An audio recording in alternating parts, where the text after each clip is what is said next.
l'avons vu dans la cassette OVNI USA, l'ufologie aux États-Unis est beaucoup plus avancée par rapport à celle de l'Europe en général et de la France en particulier. Il est courant là-bas de parler des gris, ces êtres de petite taille, négatifs, des forfaitures, une comète, les inséminations, les enlèvements bien sûr, les mutilations. Il y a aussi la désinformation là-dessus. Et on serait tenté de penser à tort que c'est seulement là-bas, au-delà de l'océan, que ça se produit. Nous allons voir qu'en France, nous commençons à connaître ce genre de choses extrêmement désagréables.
Il faut le reconnaître, malheureusement, il y a des ufologues en France, ou prétendus tels, pour qui la réalité du phénomène OVNI n'est pas du tout évidente. On ergote, on discute. Il y a même un ufologue, un odeur de sainteté dans les coulisses du pouvoir, qui me conseille de m'adresser au responsable du plateau d'Albion, où on m'expliquera qu'il n'y a pas de présence de gris.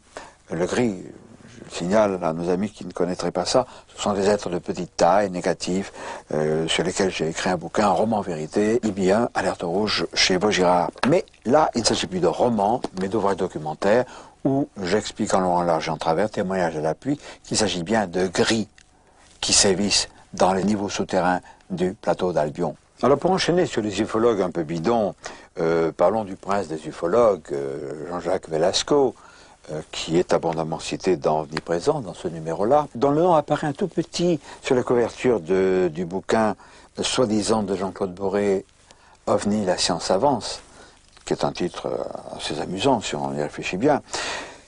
Velasco, qui est interviewé, dit ceci de Boré.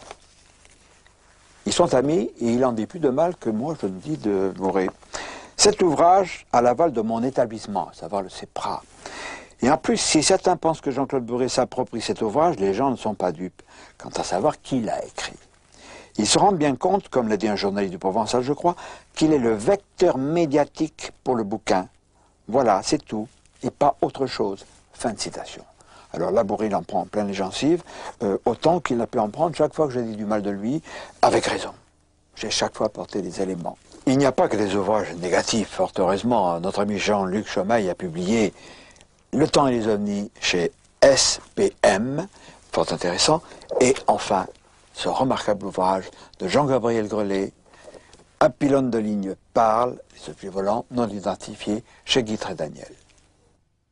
Jean-Gabriel, tu es, on le sait, on t'a vu sur le petit écran plusieurs fois, un pilote de ligne, tu commandes un Boeing, tu es, comme d'autres personnes volantes, de ceux qui ont vu l'un de ces engins. Alors, ça s'est passé où? Comment? Alors, ça s'est passé en fait à plusieurs reprises. Et les deux premières fois, c'était essentiellement la première fois un éco-radar qui était seulement détecté sur le radar, parce que nous étions en vol de croisière au-dessus ce qu'on appellerait une mer de nuages. Et nous avons été doublés par un écho dont la vitesse était à peu près de 4000 km à l'heure, supérieure à la nôtre. Comme nous allions à peu près à 800-850 km/h, on peut compter sur une vitesse très proche de 5000 km/h. Une seconde fois, c'est passé pratiquement la même chose, bien que cette fois nous avons parfaitement vu une sorte de groupe de trois billes d'acier qui nous dépassaient par la droite. Trois billes d'acier qui avaient derrière elles une énorme traînées lumineuses, assez bizarres d'ailleurs. Je crois que c'était tout aussi curieux que l'aspect de ces billes qui finalement n'était assez peu visible. Et derrière, la traînée était en quelque sorte dense, lumineuse et dense, comme s'il avait été produite, je ne sais pas, imaginons du polystyrène éclairé de l'intérieur, ça donnerait un petit peu l'impression. Parmi les recherches que tu as faites dans le domaine de l'ufologie, qu'est-ce qui t'a le plus frappé, le plus étonné, le plus surpris?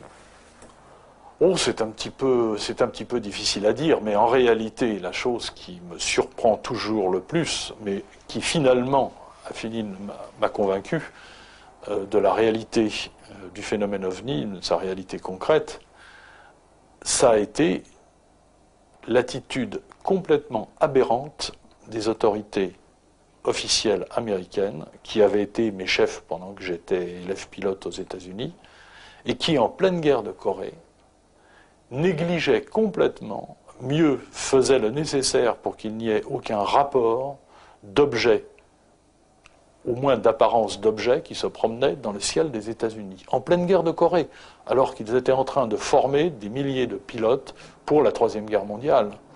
Or ça, c'est tout à fait improbable, c'est tout à fait impossible.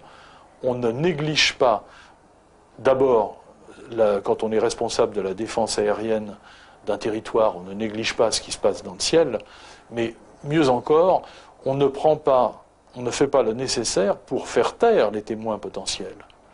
Or, la seule raison, et je n'ai jamais à aucun moment pensé que les responsables de l'US Air Force ou du gouvernement américain pouvaient être traîtres à leur pays, autrement dit, la seule raison possible, imaginable, c'était qu'ils avaient une source d'information bien meilleure que tous nos rapports, y compris les rapports de pilotes de chasse. Mais je pense d'ailleurs que le sujet continue à être fascinant. C'est pas parce qu'on a découvert que très probablement les extraterrestres sont là, que très probablement ils interagissent avec nous, probablement de multiples façons, qu'il n'y a plus rien à découvrir. Au contraire, c'est le début d'une période absolument fascinante. Découverte fantastique et analyse extraordinaire, objective, oui, nous trouvons ça dans le second bouquin remarquable de Jean-Gabriel Grelet, paru également chez Guy Trédaniel. Hypothèse extraterrestre, c'est le titre, mais c'est une certitude. Vous pouvez me faire confiance et lui faire confiance, c'est une certitude. Lisez-le. En revanche, alors là, les choses comiques, à prétention sérieuse, et qui sont évidemment de l'intox pur et dur, ce qui est assez méprisable, vous le trouverez dans ces bouquins.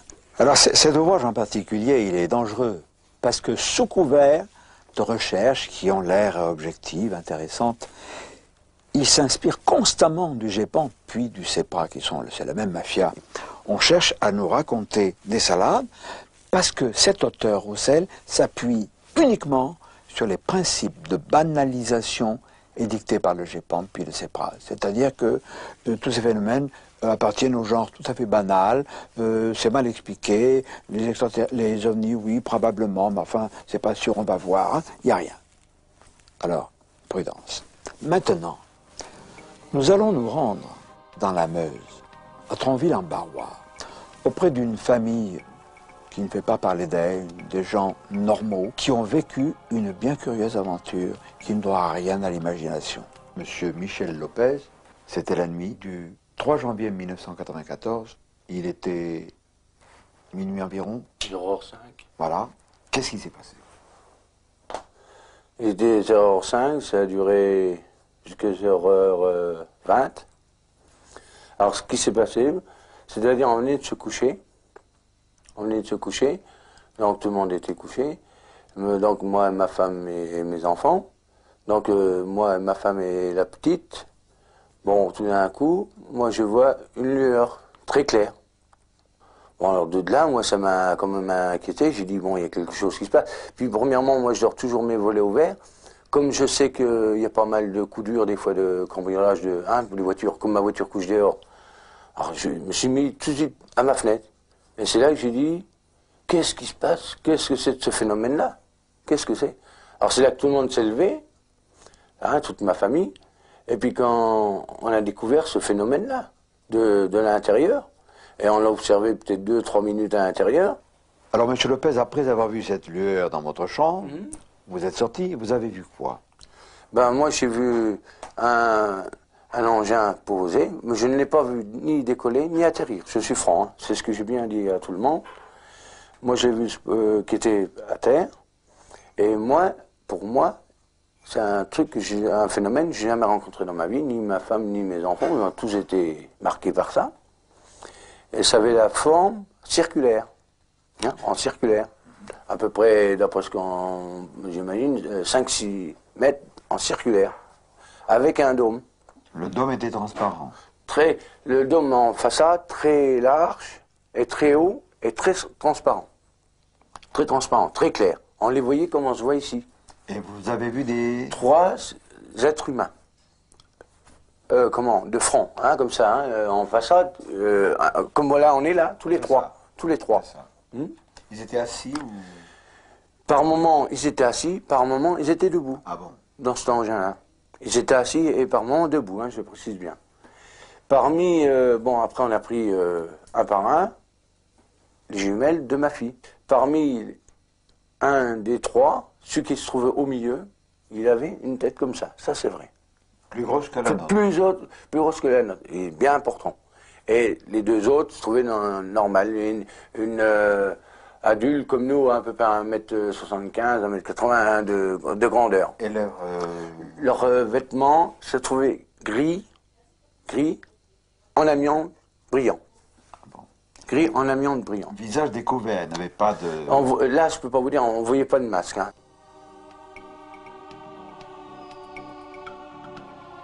C'est donc ici, sur ce chemin, que M. Lopez a vu avec sa famille un engin d'origine extraterrestre ou originaire d'une autre dimension. Ça a duré pendant un petit moment. Après, on a entendu un bruit. On a entendu une porte sur l'arrière qui se levait comme ça.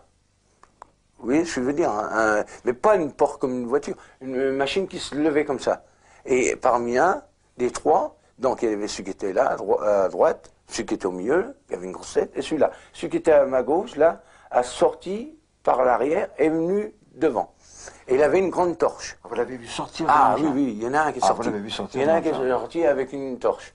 Et il a éclairé devant son appareil, et puis après, sans doute qu'ils nous ont vus, parce que nous on les voyait très bien comme en plein jour. Donc il est sorti, après on l'a vu remonter dans l'appareil, tout s'est rééteint, et puis ça a pivoté, et on a entendu un bruit de réacteur, ça fait ouh, et puis on n'a plus rien vu, on est rentré. Mais on ne l'a pas vu repartir. Vous dites un bruit de réacteur, mais c'est une image. C'est pas un sifflement violent comme celui d'un réacteur. Non, c'est un bruit de sifflement. Auparavant, le phénomène ovni ne les intéressait pas. Mais confrontés à la réalité, les Lopez ont décidé de s'informer. Ils ont également fait part de leur expérience à d'autres personnes. Et là, malheureusement, ils se sont heurtés à l'incrédulité des gens. Oh ben, il y en a qui ont... Bon, les gosses, les jours qui suivaient, bon, ils ont fait traiter d'E.T., de fou, vous êtes fou, vous avez rêvé, tous des trucs comme ça qu'ils leur ont dit hein, aux enfants. Hein. Même à moi, à mon travail, ils m'ont dit, mais tu rêves, tu t'as rêvé ou quoi? Heureusement, les sarcasmes n'effacent pas la réalité. Et comme c'est souvent le cas dans les affaires de contact, d'autres observations se produisent qui renforcent les précédentes. Quelques jours après, j'ai fait d'observations dans le ciel, à Tranville-en-Varois. Mais moi, j'ai dit, on ne dira plus rien, parce que vu qu'on est déjà pris pour des fous, vous allez à Tranville, tout ça. Alors moi, j'ai dit, on ne dira plus rien, mais ce qu'on a vécu, on l'a vécu, et ce qu'on voit encore, on garde secret. Voici donc la famille Lopez qui, lassée des imbéciles qui se sont moqués d'eux, décide de ne plus parler. C'est navrant parce que cette famille n'a pas été la seule à témoigner. Le lendemain, les Lopez ont rencontré une dame qui travaille au HLM de la région, qui elle aussi a vu dans la même direction, au même moment, un phénomène lumineux extrêmement violent, très visible. Et on a trouvé, et nous y sommes allés sur place, on a trouvé au sommet d'une colline, près de la statue d'une Vierge, un cercle dans le sol. Une enquête a été menée par un ufologue de Paris, Claude Raffi, qui est un homme tout à fait sérieux. Alors, je crois qu'il faudrait éviter désormais de se plaindre, de ricaner, de parler d'hallucinations de se moquer des gens. Il faut les écouter, il faut les encourager quand ils parlent, parce que nous avons besoin de leur témoignage. Nous allons maintenant rencontrer un ufologue qui lutte lui aussi contre l'intox et qui a écrit cet ouvrage tout à fait remarquable, une enquête systématique sur l'observation du 5 novembre 1990. Là, nous allons en apprendre de Werth et de Bamur. Franck-Marie, 1947, naissance non pas du phénomène, mais de l'expression soucoupe volante. 1994, ça fait 47 ans. Et bien évidemment, qu'entre spécialistes, on sait que ça a terriblement évolué. Et on sait qu'on va vers autre chose. Alors, quel est le point de tes recherches dans ce domaine et vers quoi nous dirigeons-nous? Bon, le point des recherches, en fait, tout a commencé pour nous par le cas du 23 septembre 1986. Nous venions d'avoir la création de notre groupe, donc Bankovni, et les premiers appels à témoins qui étaient passés à l'époque donnaient en fait un panorama de la situation sur les événements du 23 septembre 86, 7 heures du matin, une multitude d'objets au-dessus de l'Europe, des lumières dans le ciel, des objets apparemment matériels, et des témoignages qui sont arrivés qui confirmaient que la version officielle de l'époque donnée par le milieu scientifique français, à savoir des rentrées météoriques, ne correspondait à rien de cohérent par rapport aux témoignages. Mais à l'époque, on n'était pas réellement prêt à réagir peut-être aussi positivement, donc on a fourbi un peu nos armes avec le temps qui a passé, l'expérience venant du contact avec les témoins, et là on a eu effectivement de nouveau pour cette vague du 5 novembre 90 la possibilité de faire un travail peut-être plus évident. Alors la manière dont ça s'est passé, bon, peut-être un très bref rappel, 5 novembre 90 vers les 19h, des multitudes de lumières dans le ciel, la nuit était tombée, que ce soit à l'est, à l'ouest, au nord, au sud ou en centre de la France, pour ce qui concerne la France, des multitudes de témoignages qui étaient incohérents apparemment les uns par rapport aux autres, puisqu'il était question de triangles, de losanges, de sphères, de masses noires énormes. La version officielle donnait la rentrée de l'engin porteur d'un 3e étage de fusée qui avait lancé le satellite Horizon 21 quelques jours avant. De source NASA, il y a la certitude, non confirmée de milieux soviétiques à l'époque, il y a la certitude qu'il y a eu une rentrée atmosphérique de fusée porteuse à 19h07, mais à la verticale de Beach, à 120 km d'altitude, donc à la frontière, à la limite de la frontière allemande. Or, un témoin qui est placé à 120 km de Beach voit cette rentrée atmosphérique par 45 degrés. Et plus on s'éloigne, plus l'angle est bas sur l'horizon. Or, pour ce qui concerne les témoignages du 5 novembre 90, plus de 80% des témoins affirment que l'objet était à leur zénith, en proximité immédiate, à moins de 300 mètres, à 19h précise. Alors, soyons clairs, 2 témoins sont distants de 5 km. Ils affirment avoir été survolés par un objet à 19h précise, soit que l'objet fait 5 km de long, soit qu'il y a 2 objets. Et on multiplie le raisonnement à l'infini sur l'ensemble de la France et on obtient déjà une première approche de constat. Déjà, on avait affaire à une technologie qui ne pouvait absolument pas être d'origine humaine. La moyenne des objets, la moyenne de longueur des objets qui sont impliqués dans les événements du 5 novembre 90 tourne aux alentours de 700-800 mètres de long. Silence total, silence relatif. Parce qu'un certain nombre de témoignages ont décrit qu'au passage de l'objet, le son était étouffé, les sons environnants étaient comme gommés. Donc il y a peut-être également dans la technologie qui est impliquée des phases qui échappent à notre raisonnement et à notre entendement au regard des sciences contemporaines, mais qui par contre restent un tout cohérent. Si on analyse l'ensemble des témoignages au niveau national, on s'aperçoit qu'il y a des rapports communs, qu'il y a des points communs qui prouvent, par ces témoins qui ne se connaissent pas, qu'ils ont observé quelque chose qui dépend de la même structure matérielle au niveau de la technologie et que celle-ci ne peut pas être d'origine humaine.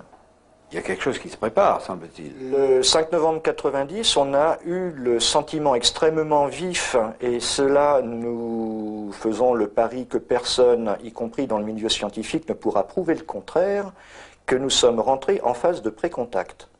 Dans le sens où, d'une manière quasi générale, les témoins qui ont été confrontés à ces phénomènes ont ressenti avec une très grande force le sentiment que le matériel qui se présentait à leur vision était en quelque sorte en représentation, était là pour être vu, pour qu'il y ait la possibilité d'étudier et de comprendre qu'il y avait un plan, de comprendre que c'était un matériel d'origine non humaine.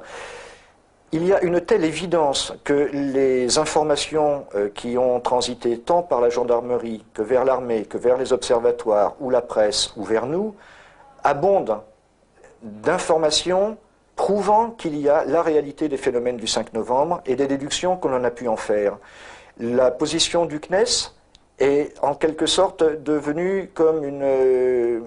il y a un mensonge. L'opinion publique a réellement été manipulée par l'attitude du milieu scientifique français qui a affirmé, pour clore le débat, qu'en quelque sorte tout était expliqué par la rentrée de cet élément de fusée. Je partage tout à fait les vues de Franck Marie.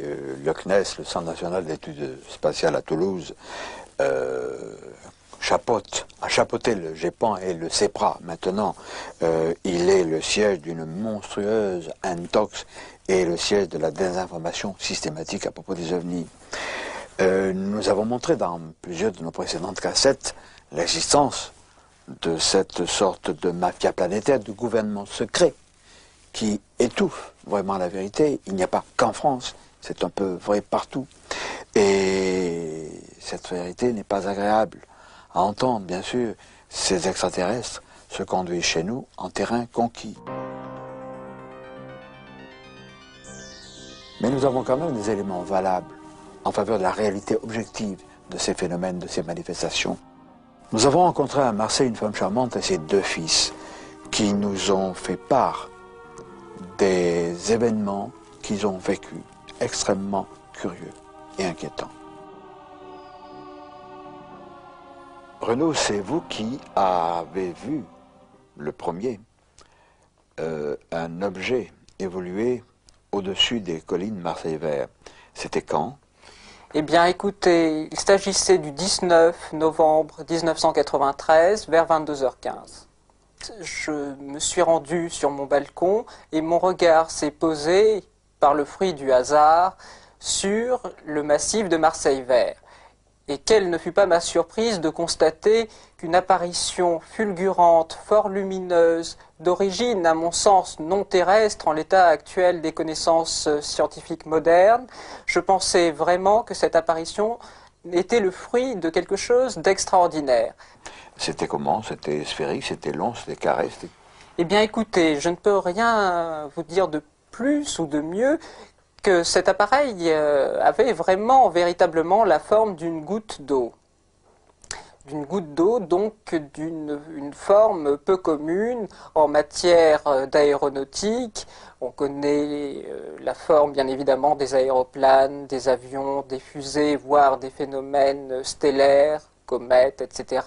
Et cette forme a vraiment une apparence, serais-je tenté de dire, de science-fiction. Et la pointe était dirigée vers le haut ou vers le bas?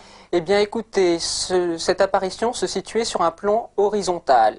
Donc ce que j'ai supposé être le cockpit ou le poste de pilotage avec une forme légèrement sphérique se situait à l'avant et l'arrière étant effilé, étiré.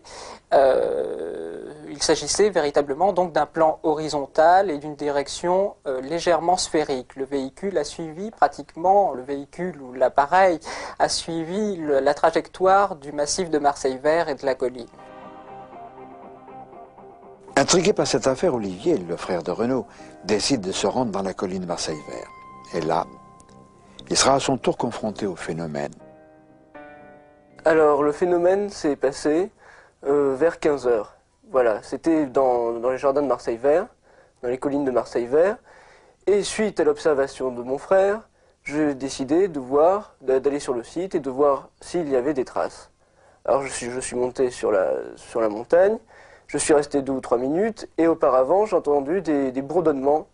Alors je me suis dit bon ben c'est bizarre, bon on va voir. Alors je suis monté et je vois une forme, un ovni en forme de goutte d'eau qui est sorti du sol sans faire aucune trace sur le sol et qui montait à peu près de 15 ou 20 mètres et qui a disparu comme ça sans aucun bruit. Alors la taille de cet engin faisait sans doute 2 ou 3 fois celle d'un homme. Et affolé, j'ai pris mes jambes à mon cou et je suis parti. Et je suis parti vers chez moi en 5 minutes. Voilà, j'ai couru affolé, je me suis affolé. Et je crois que votre maman fut également le témoin, mais pas du tout au même moment. Pas du tout au même moment, oui. Elle était témoin de ce genre d'apparition 1 an ou 2 ans auparavant, c'est l'observation que j'ai faite. Liliane, vous êtes la maman d'Olivier Renaud, qui ont fait une observation. Chronologiquement, comment ça s'est passé? Alors, tout à fait. Dans un premier temps, il y a 2 ou 3 ans, je me suis retrouvée sur mon balcon parce qu'il faisait très chaud dans l'appartement, c'était début juillet. Et j'ai regardé le ciel parce qu'il y avait un ciel super étoilé. Et tout d'un coup est arrivée une apparition, disons, que je qualifierais d'ovni, puisque ovni c'est non identifié, qui a fait un passage fulgurant dans le ciel et qui est allé, entre guillemets, se buter contre la colline. Et pour moi, je m'imaginais que ça allait se fracasser contre la colline. Et en fait, pas du tout. Ça ne s'est pas fracassé, ça a disparu. Et c'était en forme de goutte. C'était elliptique, en forme de goutte, c'était assez énorme. Et j'ai vu tant et plus des étoiles filantes, parce qu'à la montagne, nous en voyons beaucoup. Donc, je ne pouvais absolument pas l'identifier à une étoile filante. Je ne pouvais pas l'identifier à quelque chose de connu. Je n'ai rien dit, j'en ai parlé à maman, je dis, tu sais, j'ai vu ceci, et puis point final. Et je n'en ai pas parlé aux enfants, pourquoi je l'ignore, et ça a été une affaire classée. Et le soir, quelques années plus tard, Renaud est venu un jour me réveiller, c'était le soir, me réveiller en me disant, tu sais, j'ai vu un objet, quelque chose. Alors, comme j'étais en train de dormir, j'avais vraiment pas envie de rentrer dans cette discussion. Et le lendemain, ça m'a quand même trotté. Et j'ai demandé à Renaud ce qu'il avait vu. Et avant même de lui dire, de voir ce qu'il avait dessiné, je lui ai dit, c'était en forme de goutte, ce que tu as pu voir. Et il m'a dit exactement.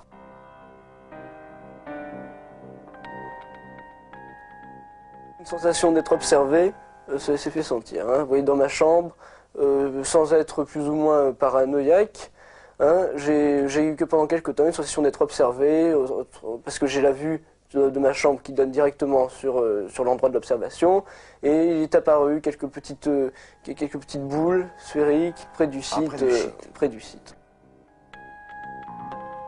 Alors voilà, l'observation s'est faite ici, vers cette montagne, hein, sur cette butée, et le phénomène s'est constaté ici. Voilà, disons que ça donne en plein sur la chambre, et on voit à chaque fois, bon, les petites boules qui sont venues ici, hein, et tous les phénomènes ont été constatés dans ce site. Hein.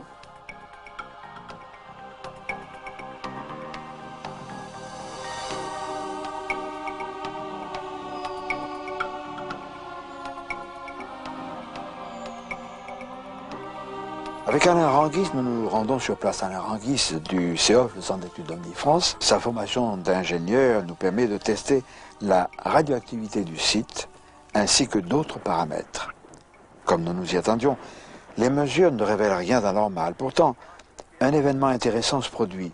Olivier se met subitement à saigner du nez.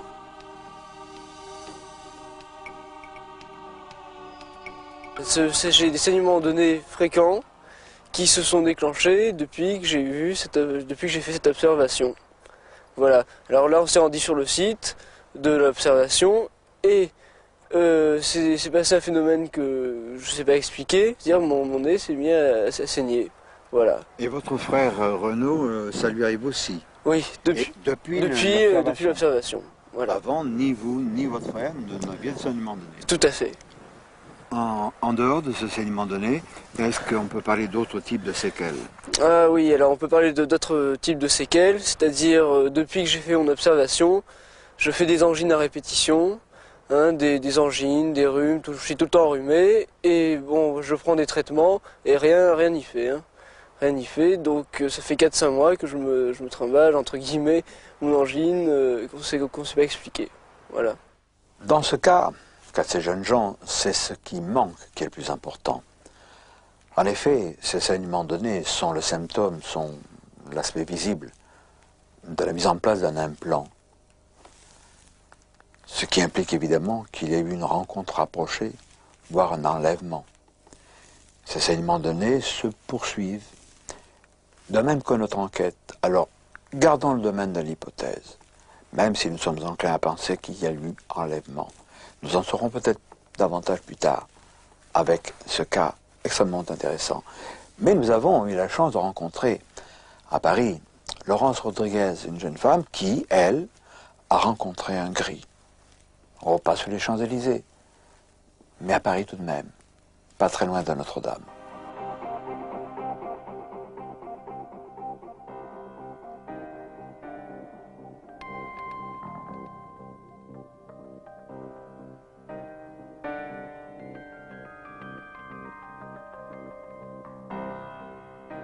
Nous sommes derrière Notre-Dame, à Paris bien évidemment, et Laurence Rodriguez, vous avez eu dans votre vie des choses marquantes, curieuses. D'abord, en mai 1976, que s'est-il passé? En mai 1976, je sortais, il était 10 heures, le ciel était dans cette bleu, comme aujourd'hui, et je sortais faire des courses avec ma mère, et toutes les deux, j'ai aperçu un objet brillant, immobile dans le ciel. Bon, vous l'avez observé pendant combien de temps? 1 minute ou 2, il est resté immobile, sans bouger, au-dessus donc de la mairie, à peu près. Quelle forme à peu près? Comme un disque, moi j'appelle ça une médaille, mais un disque, la forme d'un disque. Bien.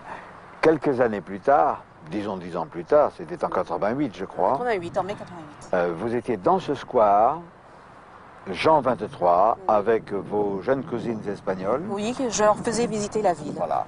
Je traversais donc le square et arrivé à ce niveau du square, je suis restée complètement pétrifiée de peur et d'horreur. Quelqu'un était posé sur le banc, assis sur le banc, agenouillé, qui me regardait, les yeux très très noirs et perçants, une peau d'un gris. On ne peut pas définir entre le gris plomb et entre le gris vert, qui était assis là, qui me regardait, et j'ai demandé à mes cousines qu'est-ce que c'est cette personne. Elle dit mais il n'y a rien du tout sur ce banc. Tu rêves, viens avec nous, viens. Et impossible de bouger quoi que ce soit tellement j'avais peur.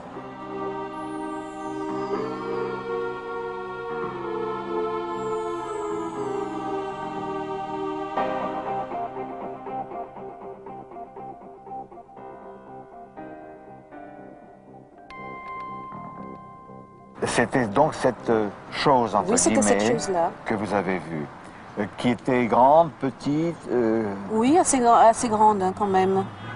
Mais j'ai pas vu une taille d'adulte une comme taille nous, d'adulte, mais recroquevillée, complètement recroquevillée. et Sur le banc. encapuchonnée. Et encapuchonnée, oui, de blanc.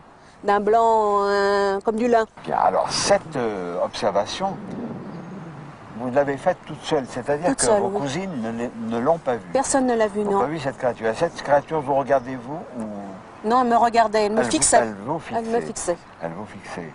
Et alors, quelques temps après, vous avez eu une manifestation physique sur votre corps. Qu'est-ce que c'était? C'était des plaques rouges, comme si c'était de l'eczéma, des grandes plaques que j'ai eu du mal à atténuer. Pendant 2-3 jours, elles sont restées. Et à chaque fois, elles revenaient. À chaque fois qu'il y avait une période d'énervement où elles revenaient constamment, que c'était ça. Est-ce qu'il y a eu autre chose au plan physique? Oui, il y a eu des maux de tête qui reviennent chaque mois, hein, pratiquement, vers le 15. Et Et qui sont inexpliqués, qu'aucun médecin n'a pu définir ce que c'était. à ce stade, il y a quantité de points communs qui surgissent, que nous connaissons bien dans le domaine de l'ufologie. Pendant une paire de jours, j'avais des maux de tête, je prenais des cachets et ça se passait pas pendant une paire de jours. Puis après, ça a été un peu mieux. Depuis que j'ai fait mon observation, je fais des angines à répétition, hein, des angines, des rhumes, je suis tout le temps enrhumé et bon. Oui, il y a eu des motets qui reviennent chaque mois, hein, pratiquement, vers le 15. Nous avons vu que aussi bien les Lopez que Mademoiselle Rodriguez, le jeune Olivier, ont eu des séquelles physiques, des maux de tête, saignements donnés. C'est pas du hasard, cela se produit dans le monde entier. Dans ma chambre, j'ai eu toujours la sensation d'être observé, que ce soit à l'intérieur de l'appartement ou à l'extérieur. Alors chaque fois en me retournant, je trouvais personne, mais bon, avant, j'étais jamais autant méfiant et ni autant transformé, entre guillemets, parce que j'avais vraiment à chaque fois l'impression d'être observé, espionné. Bah, je ressens à chaque fois comme une présence, quelque chose autour de moi. Et avant, vous ne ressentiez pas cette Non, sensation? non. Et plusieurs fois dans la rue, je me suis retournée et évidemment, je suis pris pour une folle, ça. Parce que j'ai toujours l'impression d'avoir que quelqu'un me suit. Et avant, non, vous n'aviez pas du tout Non, cette jamais. sensation. Un point commun à souligner pour ce qui concerne Laurence et ce garçon Olivier, c'est cette sensation un peu obsédante de présence. Pas permanente, mais sporadique. C'est fréquent. On le rencontre partout. Et ce n'est pas du rêve, c'est vrai.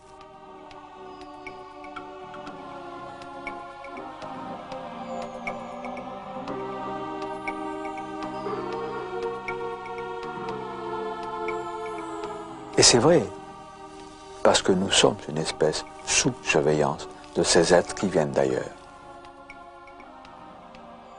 On trouve dans des ouvrages, en particulier E.T. Connection de Timothy Good, c'est un ouvrage collectif paru aux Presses de la Cité, on trouve les extraterrestres sont parmi nous. Bien sûr, s'ils contentaient de se balader, ce serait un moindre mal.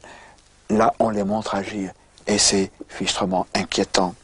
Un bouquin va paraître vers le mois de novembre 1994 de David Jacob, un auteur américain.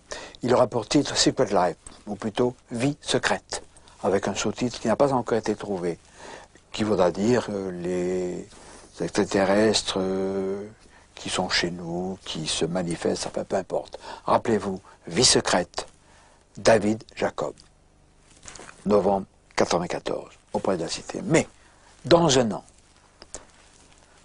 second semestre 1995, un bouquin encore plus extraordinaire, procédant de la même manière, des enquêtes sur des jeunes femmes qui ont été enlevées, inséminées, etc. C'est un médecin, c'est le docteur John E. Mack, que j'ai rencontré trop rapidement lorsque nous avons réalisé la cassette OVNI USA à Richmond, à Virginie, et qui nous a confié la traduction de son ouvrage qui s'appelle Abduction. Abduction, ça veut dire enlèvement au pluriel. Et là, il a lui-même enquêté, il a lui-même examiné, il a lui-même hypnotisé de nombreuses jeunes femmes aux États-Unis qui ont vécu le même enfer, le même drame humain. Et ces jeunes femmes ont parfois, quand elles en ont parlé, librement subi les mêmes affres de savoir qu'on les prend pour des menteuses. Ce ne sont pas des menteuses, ce sont les imbéciles qui rient, qui font croire qu'elles sont des menteuses. Elles ne mentent pas, elles révèlent quelque chose de dramatique qui leur est arrivé. Mais tout ça, direz-vous, c'est encore aux États-Unis, mais non. Nous avons en France, nous avons rencontré une famille.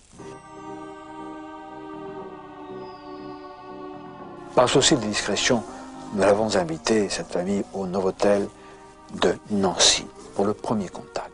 Le père, la mère et l'enfant, qui ont vécu des expériences analogues, perception de ses présences. L'enfant a souffert dans sa chair de cette aventure. Le père, la mère vont nous expliquer pourquoi.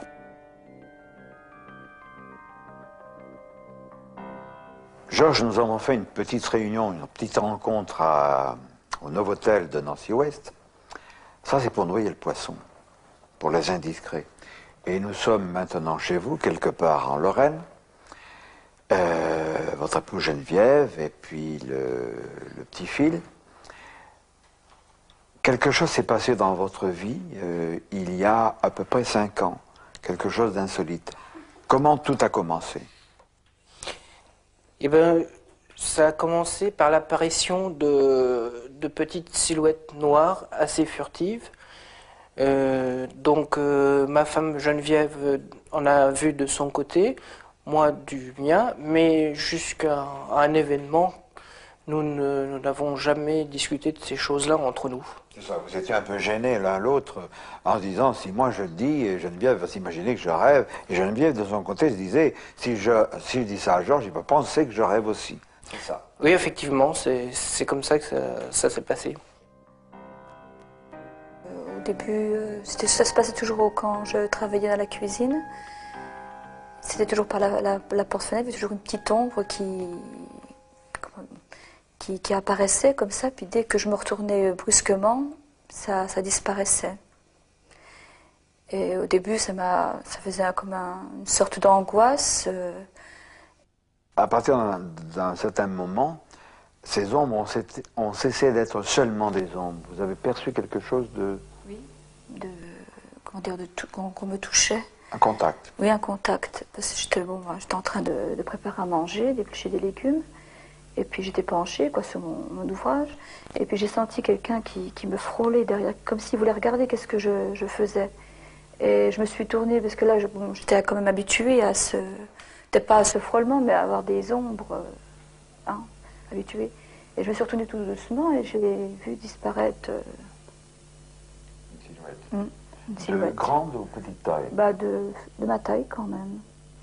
Et un jour, vous avez vu simultanément l'une de ces silhouettes mystérieuses, et c'est là que vous avez découvert que tous les deux, vous ne rêviez pas et vous voyez la même chose. Ensuite,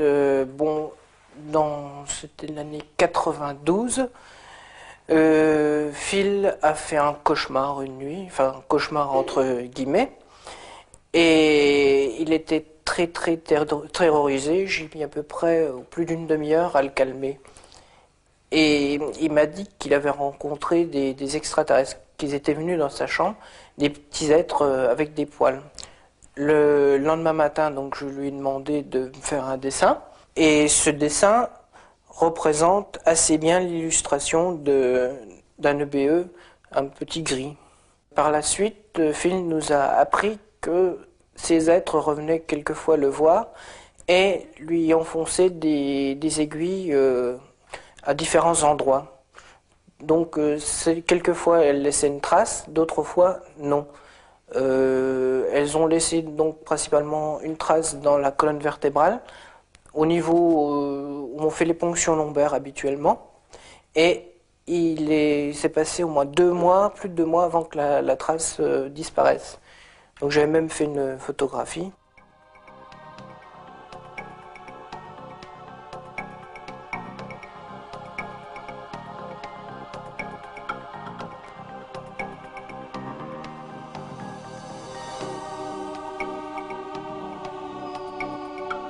Une nuit,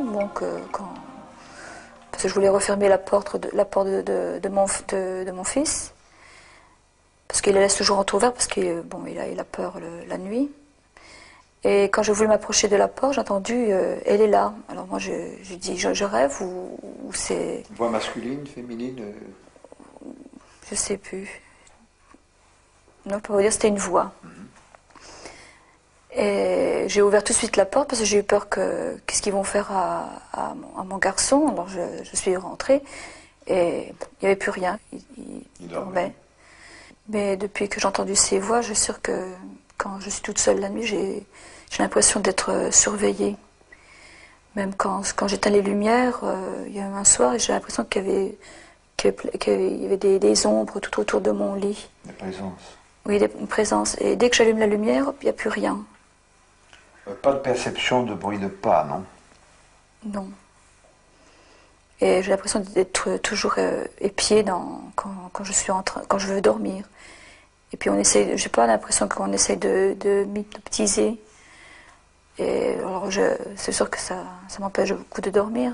Cette sensation d'être hypnotisé, ça traduit comment? Vous percevez des lumières, vous percevez... Oui, c'est des rayons circulaires,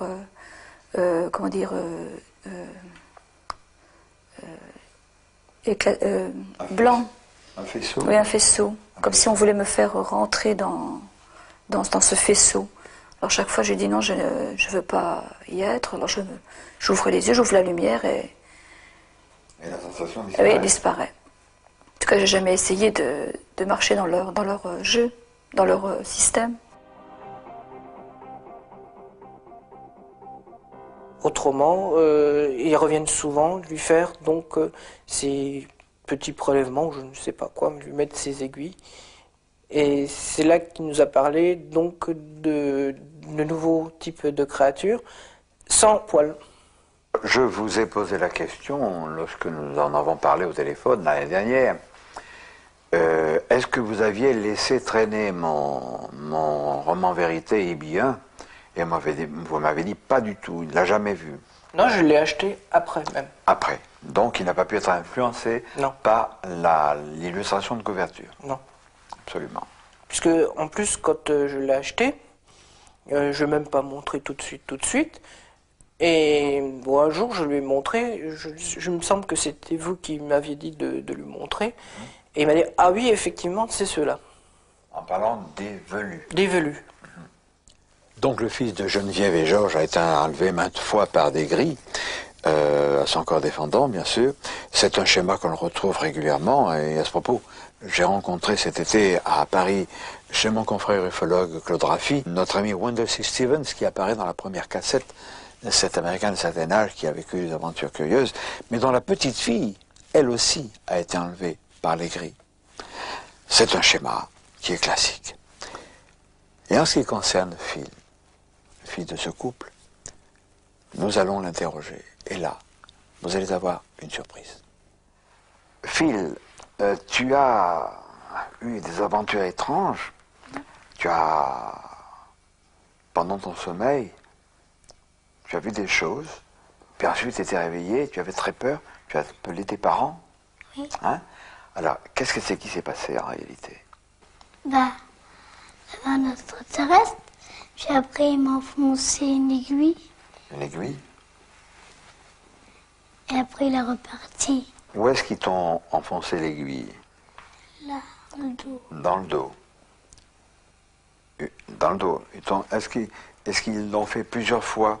Puisque tu as été avec eux plusieurs fois. Ils sont venus te voir plusieurs fois. Ils t'ont enlevé plusieurs fois. Chaque fois, ils ne te piquaient pas avec une aiguille. Non. Non. Puisqu'ils ne te piquaient pas avec une aiguille, qu'est-ce qu'ils faisaient?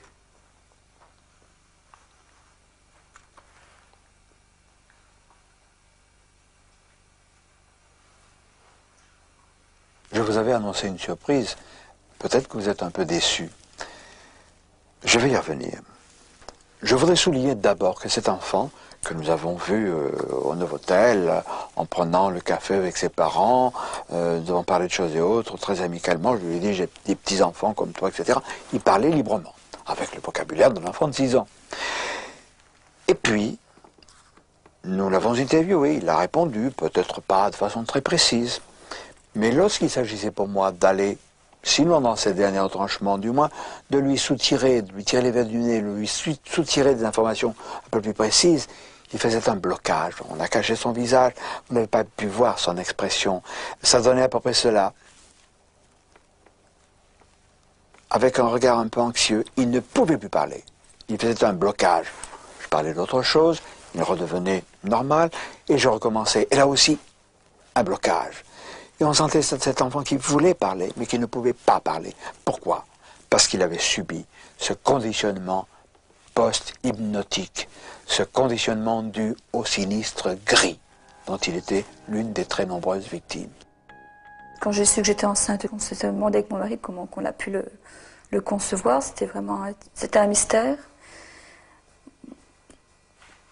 Parce que nous, on voulait quand même 2-3 ans de repos, quoi. Et ça nous arrivait comme ça, sur vraiment un imprévu. Et on a fait les tests de grossesse. On a fait un premier test qui nous a été révélé négatif. Et puis après, on en a fait un autre au bout de 15 jours, 3 semaines. Et là, il était positif. Alors là, j'ai dit, tiens, je suis enceinte. Mais c'était vraiment un mystère. Geneviève nous l'a confié. Cette grossesse n'aurait pas dû se produire. La conception n'était pas du tout programmée à ce moment-là. Et pour des raisons que ces deux parents connaissent fort bien, elle leur a paru à l'un comme à l'autre extrêmement curieuse.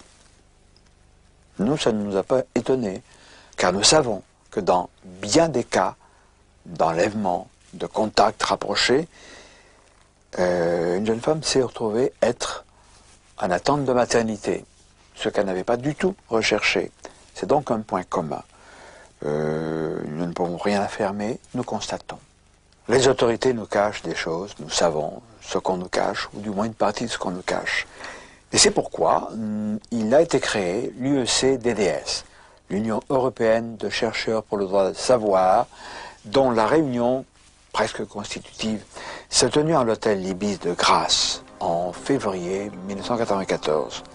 Et là, nous allons voir des spécialistes, des ufologues, des gens qui n'en rêvent pas. Nous avons reçu tout d'abord le docteur Dominique Combe, qui est le président de l'UEC-DDS, Union européenne de chercheurs pour le droit de savoir. Dominique, tu t'es attelé à une rude tâche.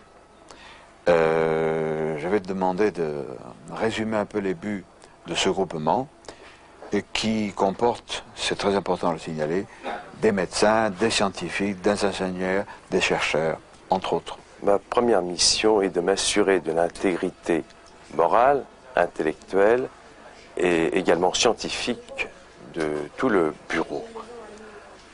Et donc nous allons essayer d'amasser des preuves ou de récupérer des preuves qui ont été cachées par une motion, de manière à pouvoir savoir, c'est le droit de tout citoyen, c'est le droit de savoir s'il y a une possibilité de visiteurs ou de présence extraterrestre sur Terre. Peut-être que c'est une hypothèse qui n'a de vérité que de 1 ou 10%, mais de toute façon, on n'a pas le droit de l'écarter en ce moment. Le fait que l'UEC comporte justement des hommes de science, des scientifiques, des médecins, biologistes et autres, tu es médecin et biologiste par exemple, va nous permettre de créer un groupe, un centre, c'est l'intérêt de cette association, c'est que au moins toute information pourra être disséquée d'une façon honnête et scientifique. On peut avoir recours, on peut avoir recours à d'autres personnes, d'ailleurs, dans nos connaissances et nos amis. Et à ce moment-là, on pourra affirmer ou infirmer certaines conclusions, quelquefois hâtives, de certaines associations plus ou moins gouvernementales. Il existe malheureusement des rapts, des abductions, comme disent les Américains, des enlèvements, que ces gens qui sont enlevés subissent des examens médicaux, des examens jusqu'y compris gynécologiques chez les femmes, avec biopsie, prélèvement de peau, etc. S'il y a des effets physiques, ce sont des hommes de savoir et de connaissance qui vont juger. Il va falloir savoir le but de leur prélèvement, le pourquoi, si on arrive à comprendre, et peut-être s'il y a eu pose d'autres greffons ou de récepteurs. Il faudra les chercher par toutes les voies scientifiques connues, partant depuis l'échographie, les scintigraphies, et puis les scanners ou résonance magnétique. Et on fait appel également à tous les scientifiques qui veulent apporter une pierre à notre travail. Claude Chapeau, tu es le coordonnateur de l'UEC, l'Union européenne de chercheurs pour le droit de savoir, et ça a été, je crois, une journée mémorable à plusieurs raisons. Mais oui, je t'ai entendu dire que c'était une journée historique. Pourquoi une journée historique? Parce que nous avons préparé une motion de censure qui a été signée par plus de 40 personnes, 40 membres adhérents à l'Union, à l'UEC, et cette motion va partir donc sur le bureau du président de la République, au Parlement européen, traduite en anglais, et dans tous les États membres de la communauté, et également à M. Bill Clinton, avec espoir de retour. Bien évidemment, l'UEC a fait feu de tout bois. Il a envoyé des courriers un peu à toutes les grandes personnalités d'Europe, et il a reçu des réponses. Elles n'ont rien de transcendant, hein. On sent que chacun se réserve un petit peu, mais on sent derrière tout ça, c'est l'étouffoir, c'est visible. Le fameux ordre mondial, nouvel ordre mondial, dont on a beaucoup parlé, qui est lié à la trilatérale, et donc indirectement au gris, avec le MJ12. Cet auteur, qui n'est pas connu, Pierre Jurvillier, vient de publier, à compte d'auteur, l'opération Delphes 2. Politique fiction, rien à voir avec les ovnis, mais Pierre Jurvillier dénonce cette mainmise occulte qui garotte les nations. Un oubli, Pierre Jurvillier, et je ne le savais pas, a été le mécanicien de bord de Jean-Gabriel Grelet du temps où il pilotait des Boeing. Et Pierre Jurvillier, que j'ai eu au téléphone récemment, ne savait pas que je connaissais Gabriel Grelet. Intéressant. Quelqu'un qui a aussi lutté contre cette emprise du mondialisme, c'est Jimmy Goldsmith, qui a été le second sur la liste de Philippe de Villiers, et qui a écrit Le Piège chez Vixo. Absolument à lire, c'est intéressant pour cette nouvelle mainmise. Et puis enfin quelque chose de... Nous revenons dans le domaine des ovnis, c'est À l'intel de mon confrère et ami Jacques Vallée, paru au Mercure de France en 86, donc écrit en 85. C'est important, parce que là Jacques Vallée dénonce, sous forme romanesque, cet envahissement, ce contrôle mondial par À l'intel. Ça pourrait être un jeu de mots américain, all intel, tout dans le téléphone, dans les télécommunications, car c'est de ça dont il est question. Mais là, pour étouffer la vérité sur les ovnis. Jacques Vallée allait très loin. Il a fait machine arrière, il est devenu beaucoup plus prudent. Mais il faut savoir qu'aujourd'hui, le problème pour les autorités n'est plus d'étouffer tout à fait la vérité, mais de savoir comment ces autorités vont faire pour peu à peu en révéler une partie.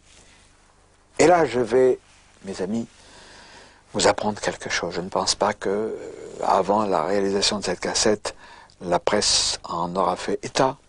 Le 5 mai et le 9 juin 1994, sous couvert du Club 89, qui est un club de réflexion, comme il en existe beaucoup, club de réflexion tendance majorité actuelle, et c'était pas public, contrairement aux autres réunions du Club 89, c'était strictement privé. On a réuni ça là, des personnalités, des agents secrets, des diverses agences existantes. En France, il y avait des gradés, c'était pas des adjudants, vous vous en doutez, c'était le top niveau de l'armée, de l'air, etc. Et sous le couvert du Club 89, il y avait quelques ufologues. Moi, je n'étais pas invité, vous vous en doutez, de même que je ne suis jamais invité à Mystère. On a peur des esclandres. Alors là, on s'est posé la question de savoir comment on pouvait aller un petit peu plus loin, sans trop faire de vagues. Alors je crois que c'est le début d'un certain nombre de révélations. Mais je suis certain aussi que toujours, par des gens qui tirent les ficelles des officiels, une sorte de contre-vérité va se faire jour. On va essayer de minimiser. On va dire, oui, les ovnis, effectivement, ça existe, mais ils sont si loin, ils ne viendront jamais, les extraterrestres. Alors, d'un côté, nous allons assister à des révélations, c'est sûr. En ce qui nous concerne, nous, en Europe et en France, et puis peut-être une sorte de force négative qui va contrebalancer cela pour maintenir ce statu quo d'interrogation. Mais sachez que les jours de la censure, les jours des mensonges et du complot planétaire sont comptés. Oh, je ne peux pas vous dire quand ça va finir, mais nous sommes, je crois, sur la dernière ligne droite. Rappelez-vous que depuis quelque temps, après nos amis belges, c'est en France qu'on voit des engins de gigantesques dimensions. Je discutais avec Guitarade il y a peu de temps au téléphone, il me disait, tu sais, c'est sûr que quelque chose de nouveau va se produire. Alors pas besoin d'astiquer une boule de cristal que nous n'avons pas, il va se passer quelque chose. C'est quelque chose de nouveau. Il faut s'y préparer. Je ne dis pas que ça va révolutionner le monde, mais nous sommes sur la voie, je crois, qui aboutira à la vérité. Et je rappelle que cette vérité va être enrobée de bonbons pour être plus facilement digeste, Mais je rappelle ce que mon vieil ami, mort l'an dernier, Aimé Michel, disait lorsqu'elle était rien. Sauront ceux qui se cachent derrière les extraterrestres, les soucoupes volantes. Cela déclenchera en eux un Hiroshima psychique. À bientôt, j'espère, amis.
Nous l'avons vu dans la cassette OVNI USA, l'ufologie aux États-Unis est beaucoup plus avancée par rapport à celle de l'Europe en général et de la France en particulier. Il est courant là-bas de parler des gris, ces êtres de petite taille, négatifs, des forfaitures qui commettent, les assimilation, les enlèvements bien sûr, les mutilations. Il y a aussi la désinformation là-dessus. Et on serait tenté de penser à tort que c'est seulement là-bas, au-delà de l'océan, que ça se produit. Nous allons voir qu'en France, nous commençons à connaître ce genre de choses extrêmement désagréables.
Il faut le reconnaître, malheureusement, il y a des ufologues en France, ou prétendus tels, pour qui la réalité du phénomène OVNI n'est pas du tout évidente.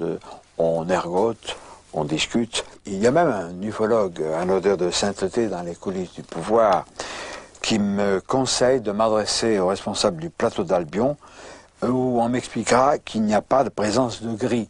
Le gris, le signale à nos amis qui ne connaîtraient pas ça, ce sont des êtres de petite taille, négatifs, sur lesquels j'ai écrit un bouquin, un roman vérité, IB1, Alerte rouge, chez Vaugirard. Mais là, il ne s'agit plus de roman, mais d'ouvrage documentaire, où j'explique en long, en large et en travers, témoignage à l'appui, qu'il s'agit bien de gris qui sévissent dans les niveaux souterrains du plateau d'Albion. Alors pour enchaîner sur les ufologues un peu bidons, parlons du prince des ufologues, Jean-Jacques Velasco, qui est abondamment cité dans Omniprésent, dans ce numéro-là, dont le nom apparaît un tout petit sur la couverture du bouquin soi-disant de Jean-Claude Boré, OVNI, la science avance, qui est un titre assez amusant si on y réfléchit bien. Velasco, qui est interviewé, dit ceci de Boré. Ils sont amis et il en dit plus de mal que moi je ne dis de Boré. Cet ouvrage à l'aval de mon établissement, à savoir le CEPRA. Et en plus, si certains pensent que Jean-Claude Boré s'approprie cet ouvrage, les gens ne sont pas dupes quant à savoir qui l'a écrit. Ils se rendent bien compte, comme l'a dit un journaliste du Provençal, je crois, qu'il est le vecteur médiatique pour le bouquin. Voilà, c'est tout, et pas autre chose. Fin de citation. Alors là, Boré, il en prend plein les gencives, autant qu'il a pu en prendre chaque fois que j'ai dit du mal de lui, avec raison. J'ai chaque fois apporté des éléments. Il n'y a pas que des ouvrages négatifs, fort heureusement. Notre ami Jean-Luc Chomail a publié Le temps et les ovnis chez SPM, fort intéressant, et enfin, ce remarquable ouvrage de Jean-Gabriel Grelet, Un pylône de ligne parle, les objets volants non identifiés, chez Guitry Daniel. Jean-Gabriel, tu es, on le sait, on t'a vu sur le petit écran plusieurs fois, un pilote de ligne, tu commandes un Boeing, tu es, comme d'autres personnes volantes, de ceux qui ont vu l'un de ces engins. Alors, ça s'est passé où? Comment? Alors, ça s'est passé en fait à plusieurs reprises. Et les deux premières fois, c'était essentiellement la première fois un éco-radar qui était seulement détecté sur le radar, parce que nous étions en vol de croisière au-dessus ce qu'on appellerait une mer de nuages. Et nous avons été doublés par un écho dont la vitesse était à peu près de 4000 km à l'heure, supérieure à la nôtre. Comme nous allions à peu près à 800-850 km/h, on peut compter sur une vitesse très proche de 5000 km/h. Une seconde fois, c'est passé pratiquement la même chose, bien que cette fois nous avons parfaitement vu une sorte de groupe de 3 billes, comme 3 billes d'acier qui nous dépassaient par la droite, 3 billes d'acier qui avaient derrière elles une énorme traînée lumineuse, assez bizarre d'ailleurs. Je crois que c'était tout aussi curieux que l'aspect de ces billes qui finalement n'était assez peu visible. Et derrière, la traînée était en quelque sorte dense, lumineuse et dense, comme s'il avait été produite, je ne sais pas, imaginons du polystyrène éclairé de l'intérieur, ça donnerait un petit peu l'impression. Parmi les recherches que tu as faites dans le domaine de l'ufologie, qu'est-ce qui t'a le plus frappé, le plus étonné, le plus surpris? Oh, c'est un petit peu difficile à dire, mais en réalité, la chose qui me surprend toujours le plus, mais qui finalement m'a convaincu de la réalité du phénomène OVNI, de sa réalité concrète, ça a été l'attitude complètement aberrante des autorités officielles américaines, qui avaient été mes chefs pendant que j'étais élève pilote aux États-Unis, et qui, en pleine guerre de Corée, négligeaient complètement, mieux faisaient le nécessaire pour qu'il n'y ait aucun rapport d'objets, au moins d'apparence d'objets, qui se promenaient dans le ciel des États-Unis, en pleine guerre de Corée, alors qu'ils étaient en train de former des milliers de pilotes pour la Troisième Guerre mondiale. Or ça, c'est tout à fait improbable, c'est tout à fait impossible. On ne néglige pas, d'abord, quand on est responsable de la défense aérienne d'un territoire, on ne néglige pas ce qui se passe dans le ciel, mais mieux encore, on ne fait pas le nécessaire pour faire taire les témoins potentiels. Or, la seule raison, et je n'ai jamais à aucun moment pensé que les responsables de l'US Air Force ou du gouvernement américain pouvaient être traîtres à leur pays, autrement dit, la seule raison possible imaginable, c'était qu'ils avaient une source d'information bien meilleure que tous nos rapports, y compris les rapports de pilotes de chasse. Mais je pense d'ailleurs que le sujet continue à être fascinant. C'est pas parce qu'on a découvert que très probablement les extraterrestres sont là, que très probablement ils interagissent avec nous, probablement de multiples façons, qu'il n'y a plus rien à découvrir. Au contraire, c'est le début d'une période absolument fascinante. Découverte fantastique et analyse extraordinaire, objective, oui, nous trouvons ça dans le second bouquin remarquable de Jean-Gabriel Grelet, paru également chez Guy Trédaniel. Hypothèse extraterrestre, c'est le titre, mais c'est une certitude. Vous pouvez me faire confiance et lui faire confiance, c'est une certitude. Lisez-le. En revanche, alors là, les choses comiques, à prétention sérieuse, et qui sont évidemment de l'intox pur et dur, ce qui est assez méprisable, vous le trouverez dans ces bouquins. Alors cet ouvrage en particulier, il est dangereux, parce que sous couvert de recherches qui ont l'air objectives, intéressantes, il s'inspire constamment du GEPAN, puis du CEPRA, c'est la même mafia.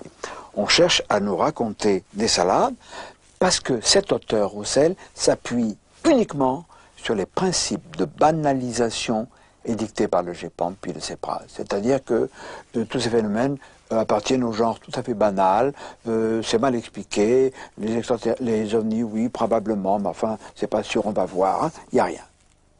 Alors, prudence. Maintenant, nous allons nous rendre dans la Meuse, à Tronville-en-Barrois, auprès d'une famille qui ne fait pas parler d'elle, des gens normaux, qui ont vécu une bien curieuse aventure qui ne doit rien à l'imagination. Monsieur Michel Lopez, c'était la nuit du 3 janvier 1994. Il était minuit environ. 0h05. Voilà. Qu'est-ce qui s'est passé? Il était 0h05, ça a duré jusqu'à 0h20. Alors, ce qui s'est passé, c'est-à-dire on venait de se coucher. On venait de se coucher, donc tout le monde était couché. Donc moi, ma femme et mes enfants. Donc moi, ma femme et la petite. Bon, tout d'un coup, moi je vois une lueur très claire. Bon, alors de là, moi ça m'a quand même inquiété. J'ai dit, bon, il y a quelque chose qui se passe. Puis premièrement, moi je dors toujours mes volets ouverts. Comme je sais qu'il y a pas mal de coups durs, des fois de cambriolage, les voitures, comme ma voiture couche dehors. Alors je me suis mis tout de suite à ma fenêtre. Et c'est là que j'ai dit, qu'est-ce qui se passe? Qu'est-ce que c'est de ce phénomène-là? Qu'est-ce que c'est? Alors c'est là que tout le monde s'est levé, hein, toute ma famille. Et puis quand on a découvert ce phénomène-là, de l'intérieur, et on l'a observé peut-être 2-3 minutes à l'intérieur. Alors M. Lopez, après avoir vu cette lueur dans votre chambre, vous êtes sorti, vous avez vu quoi? Ben moi j'ai vu un engin posé, mais je ne l'ai pas vu ni décoller ni atterrir. Je suis franc, hein. C'est ce que j'ai bien dit à tout le monde. Moi j'ai vu qui était à terre, et moi, pour moi, c'est un truc, un phénomène que je n'ai jamais rencontré dans ma vie, ni ma femme ni mes enfants, ils ont tous été marqués par ça. Et ça avait la forme circulaire, hein, en circulaire, à peu près, d'après ce qu'on, j'imagine, 5-6 mètres en circulaire, avec un dôme. Le dôme était transparent. Le dôme en façade, très large, et très haut, et très transparent. Très transparent, très clair. On les voyait comme on se voit ici. Et vous avez vu des... 3 êtres humains. De front, hein, comme ça, hein, en façade. Comme voilà, on est là, tous les trois. Tous les trois. Ils étaient assis ou... Par moment, ils étaient assis, par moment, ils étaient debout. Ah bon? Dans cet engin-là. Ils étaient assis et par moment debout, hein, je précise bien. Parmi, bon, après on a pris un par un, les jumelles de ma fille. Parmi un des 3, celui qui se trouvait au milieu, il avait une tête comme ça c'est vrai. Plus grosse que la nôtre. Plus grosse que la nôtre, et bien important.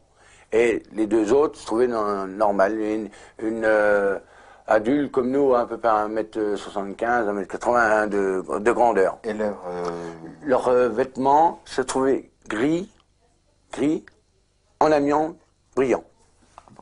Gris en amiante brillant. Visage découvert, n'avait pas de... Là, je peux pas vous dire, on ne voyait pas de masque. Hein.